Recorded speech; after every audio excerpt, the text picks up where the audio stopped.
जानिए ज़मीन की माप से जुड़े सबसे ज़रूरी सवाल का जवाब। आखिर एक नाली और एक कट्ठा में कितनी ज़मीन होती है? भारत के कई राज्यों में आज भी ज़मीन की माप पारंपरिक इकाइयों में होती है, जैसे नाली और कट्ठा। लेकिन इनकी असली साइज क्या होती है और इनमें मीट्रिक सिस्टम में कैसे बदले? आइए समझते हैं आसान भाषा में। नाली विशेषकर उत्तराखंड और पहाड़ी क्षेत्रों में जमीन मापने की पारंपरिक इकाई है। एक नाली होती है लगभग 2160 वर्ग फुट यानी लगभग 200 वर्ग मीटर।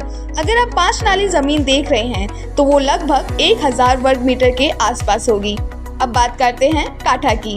काठा बिहार, झारखंड और बंगाल जैसे राज्यों में इस्तेमाल होता है। बिहार में एक काठा बराबर करीब 1361 वर्ग फुट या 126.5 वर्ग मीटर।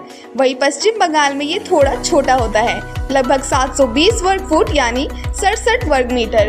हर राज्य का मान थोड़ा अलग हो सकता है, इसलिए स्थानीय रिकॉर्ड चेक करना जरूरी है। जमीन मापने के लिए सबसे पहले कोनों पर पेग लगाए जाते हैं। इसके बाद मापने के लिए स्टील टेप, रेंज फाइंडर या GPS डिवाइस का इस्तेमाल होता है।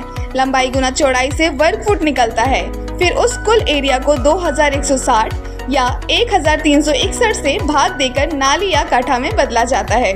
सरकारी रिकॉर्ड में जमीन का माप मीट्रिक में होती है, जैसे वर्ग मीटर या हेक्टेयर। उदाहरण 10 नाली बराबर 10 गुना 200 बराबर 2000 वर्ग मीटर यानी 0.2 हेक्टेयर।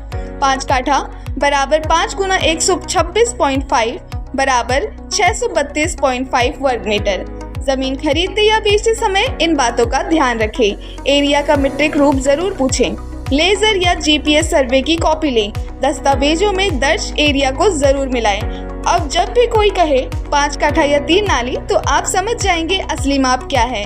इस वीडियो को शेयर करें और डॉक्टर रियल्टर को फॉलो करें।